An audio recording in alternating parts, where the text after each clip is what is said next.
Oi, meu nome é Ana Clara, sou estudante de Direito do 4º semestre e nesse vídeo a gente vai entender um pouco melhor sobre a magistratura. Agora eu vou te mostrar o processo para se tornar um juiz. Tudo se inicia na Faculdade de Direito, onde você vai aprender os princípios e valores essenciais para a sua decisão. Afinal, a decisão de um juiz não se baseia apenas na lei, e sim decisões, costumes. Após a faculdade, é necessário realizar 3 anos de experiência jurídica. Você pode ser um advogado ou exercer outra função na área do direito. Após os 3 anos de experiência, você finalmente vai poder fazer o concurso para a magistratura, com prova objetiva, subjetiva e a prova oral. E depois das provas de títulos, finalmente você vai ser um juiz. E para finalizar, teremos uma entrevista com o juiz de direito da comarca de Terra Boa, aonde ele dará dicas e contar sua experiência na magistratura. Rodrigo do Amaral Barbosa, eu sou juiz de Direito na comarca de Terra Boa e sou professor na Faculdade de Direito da Unipar. Eu estou fazendo essa entrevista a pedido da aluna Ana Clara, do 4º semestre da Faculdade de Direito da Unipar, por conta de um trabalho na disciplina de processo civil. E eu vou vou responder algumas perguntas. A primeira pergunta: o que te motivou a seguir na carreira da magistratura? Quando eu ingressei na faculdade, o meu objetivo já era prestar concurso, mas à época a minha ideia inicial era prestar concurso para o Ministério Público. Meu pai é promotor de justiça, eu tenho um tio promotor de justiça e por conta disso, por influência, por inspiração deles, era isso que eu pretendia para mim, ser promotor de justiça. Durante boa parte da faculdade foi o que eu tive em mente, inclusive eu fiz estágio no Ministério Público, justamente porque eu queria me preparar para um dia ser promotor de justiça, mas as pessoas que me conheciam achavam que eu era mais vocacionado para a magistratura, que eu tinha perfil de juiz e não de promotor, e gradativamente eu fui me convencendo de que, de fato, o meu perfil não era propriamente de promotor. Em razão disso, depois que eu me formei, estava se amadurecendo a ideia de prestar concurso para juiz e não para promotor. À medida que eu amadureci essa ideia, eu decidi prestar o concurso para magistratura, inclusive porque foi o primeiro concurso que abriu depois de eu me formar. Eu então prestei concurso para magistratura, no primeiro concurso eu não fui aprovado, eu fui reprovado no exame oral no estado de São Paulo. O concurso seguinte foi aqui no Paraná e eu tive a satisfação, o privilégio de passar.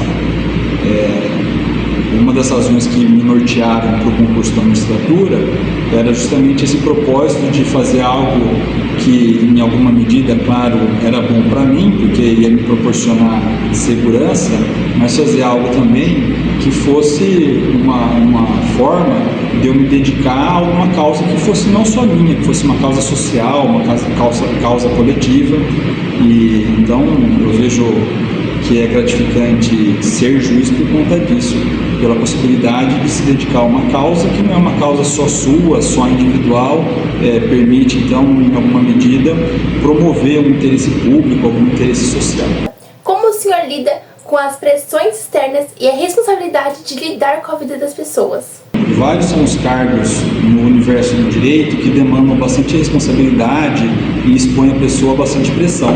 O cargo de delegado é assim, o cargo de promotor é assim, o cargo de juiz também é assim. Essa, sem dúvida, é uma grande dificuldade, sobretudo no início da carreira, e, de fato, para mim foi muito desafiante, foi muito desafiador o início da carreira. Agora, à medida que o tempo passa, eu acho que a gente aprende a lidar com a responsabilidade, aprende a lidar com a pressão. O desafio continua, mas ao menos a gente consegue lidar com esse desafio, com essa responsabilidade, sem comprometer a vida pessoal. Eu lembro que no início da carreira era muito frequente eu sair do trabalho em direção à minha casa, preocupado com algum processo, com alguma situação vivenciada no trabalho, e lá em casa, então, aquele assunto me consumia. Hoje em dia é diferente, afinal de contas eu tenho já 20 anos quase de magistratura, então eu percebo, lógico, que é uma profissão que demanda responsabilidade e que me expõe a bastante pressão. Eventualmente naturalmente, essa preocupação com o trabalho me acompanha depois do trabalho, na minha casa, por exemplo, mas enfim, hoje eu acho que a experiência me proporciona uma capacidade maior de lidar com isso, e eu acho que a experiência também nos permite compreender que a gente não pode se julgar responsável por tudo, certo? Vejam só, eu sou um juiz do Poder Judiciário do Paraná e existem meios de neutralizar essa responsabilidade do juiz. Imaginem só, uma decisão que eventualmente não é a mais justa, como todas as decisões, está sujeita a recurso, de tal modo que as partes elas vão ter algum meio de reparar uma injustiça. Essa percepção de que não sou só eu quem tem o compromisso com a justiça, são todos do Poder Judiciário, são todos os magistrados, são todos os servidores, em alguma medida conforta. Essa percepção, então, auxilia nesse enfrentamento do desafio da responsabilidade de ser juiz. Acredita que a inteligência artificial pode ajudar no ordenamento jurídico? Bem, a inteligência artificial é uma realidade, ela já está impactando o dia a dia, o cotidiano do profissional do direito, e à medida que o tempo passar, vai impactar ainda mais. Eu acho que ninguém consegue analisar muito objetivamente como vão ser as coisas daqui 5, 10 ou 15 anos, mas enfim, sem dúvida nenhuma, as coisas vão estar muito diferentes daquilo que a gente vê hoje. As coisas hoje são diferentes daquilo que se tinha há 20 anos, quando eu ingressei na magistratura. Então, assim, nos últimos 20 anos já houve muita mudança, o que dirá com o futuro? Quantas não são as mudanças que estão por vir? Quando eu ingressei na magistratura, não existia processo virtual, os processos eram físicos, as audiências não eram gravadas, e já faz tempo que essas novas realidades foram assimiladas pelos profissionais do direito. Com a inteligência artificial também vai ser assim. Os profissionais do direito vão ter que assimilar essas novidades que advêm da inteligência artificial. Eu digo que ninguém pode dizer exatamente qual vai ser o mundo do direito no futuro, mas certamente a gente pode dizer o seguinte: como toda nova tecnologia, a inteligência artificial vai poder ser usada para o bem e para o mal. Vai poder ser utilizada com inteligência e sem inteligência. Eu acho que o profissional do direito ele tem que se perguntar, então, se ele está usando a inteligência artificial de maneira inteligente para alcançar uma finalidade boa ou de uma maneira não inteligente para alcançar uma outra finalidade. Esse, então, é a pedra de toque, é a questão que se coloca na mesa. Qual que é o uso que cada um vai fazer da inteligência artificial? Essa é uma pergunta que todo mundo tem que se fazer, e eu acho que a gente a todo momento vai ter que se policiar, vai ter que se perguntar, afinal de contas, eu estou fazendo um bom uso ou estou fazendo um uso ruim? O bom uso vai permitir maior celeridade processual e vai permitir uma solução de maior quantidade de processos, de conflitos em menor tempo. Agora, a questão que se coloca é: faremos nós um bom uso da inteligência artificial? E eu espero que sim. Quais são as dificuldades que o senhor enfrenta no dia a dia na magistratura? Bom, o dia a dia da magistratura, ela impõe um desafio, que é o de tentar proporcionar decisões justas. Agora, não existe preocupação só com a questão qualitativa, existe uma preocupação também com a questão quantitativa, é muito processo para julgar. É difícil equilibrar a necessidade de desempenhar um trabalho com qualidade e, além disso, em quantidade. O juiz que se preocupa muito com a qualidade produz pouco, não atende, então, essa necessidade de atingir metas de produtividade, enfim, de mais produzir. Por outro lado, aquele que só se preocupa com a quantidade naturalmente compromete a qualidade do seu trabalho. Portanto, o que o juiz deve ter como propósito, os profissionais do direito do modo geral, é desempenhar um trabalho com qualidade, mas sem se descuidar do fator quantidade. Quando eu falo do fator quantidade, eu acho que é pertinente registrar que a quantidade de processos no Poder Judiciário brasileiro ou numa vara específica é muito grande. Comparativos do CNJ indicam que no Brasil um juiz recebe por ano muito mais processos que um juiz na Europa ou na América Latina.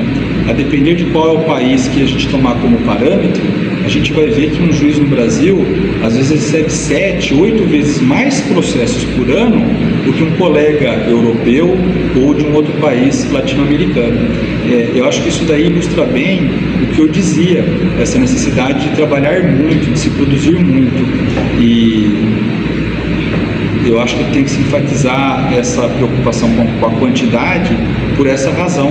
Às vezes o estudante do direito, ele se ilude um pouco, imaginando que uma vez juiz de direito ou promotor de justiça, ele vai ter todo o tempo que eventualmente reputar necessário para dedicar a uma causa específica. Infelizmente não é assim. Infelizmente a gente tem que, como um equilibrista, equilibrar a todo momento esses dois fatores, qualidade do serviço e quantidade do serviço. Que conselho o senhor daria para quem quer ingressar na carreira da magistratura? O outro conselho que eu dou é desenvolver a habilidade, a capacidade de discutir com quem discorda de você. Veja só, num processo, o que a gente tem normalmente? Duas partes que têm pensamentos diferentes e que têm interesses diferentes. Isso daí vai proporcionar uma discussão, um diálogo. E o profissional do direito, ele tem que ser bom de diálogo, tem que saber conversar, tem que saber ouvir e tem que saber defender suas ideias de uma maneira que não seja ofensiva, não seja ríspida. Essa habilidade, ela também pode ser desenvolvida. Algumas pessoas naturalmente sabem isso, sabem como dialogar, mas muitos não. Esses que não sabem precisam dialogar, precisam desenvolver essa capacidade de diálogo. E eu acho importante falar isso, sobretudo no mundo de hoje. No mundo de hoje, de polarização política, a gente vê, sobretudo em redes sociais, um ambiente de discussão acalorada, às vezes agressiva, que proporciona mais discórdia do que qualquer chance de consenso. Veja só, o diálogo ele tem que ser um meio de se alcançar algum consenso. Se vai se alcançar o consenso ou não é uma outra questão. Agora, o diálogo tem que ser um caminho nesta direção. E eu percebo que não é isso que as pessoas querem para si, querem para o mundo. Quando a gente vê discussões em rede social, a gente percebe que as pessoas comparecem na discussão mais para convencer o outro do que propriamente para ouvir o outro. A gente às vezes percebe que a pessoa ela se contenta em externar a sua opinião sem, em momento nenhum, refletir de verdade sobre a opinião do outro. Enfim, eu acho que quem quer ser juiz, promotor, advogado, delegado, quem quer trabalhar no mundo do direito, tem que desenvolver essa habilidade de dialogar. Então, um conselho que eu dou é esse daí. Esteja atento desde já para essa necessidade e tente desde agora desenvolver essa habilidade. Desenvolvendo essa habilidade, você vai ter uma chance boa de ser um bom profissional. Sem desenvolver essa habilidade, certamente bom profissional você não vai ser.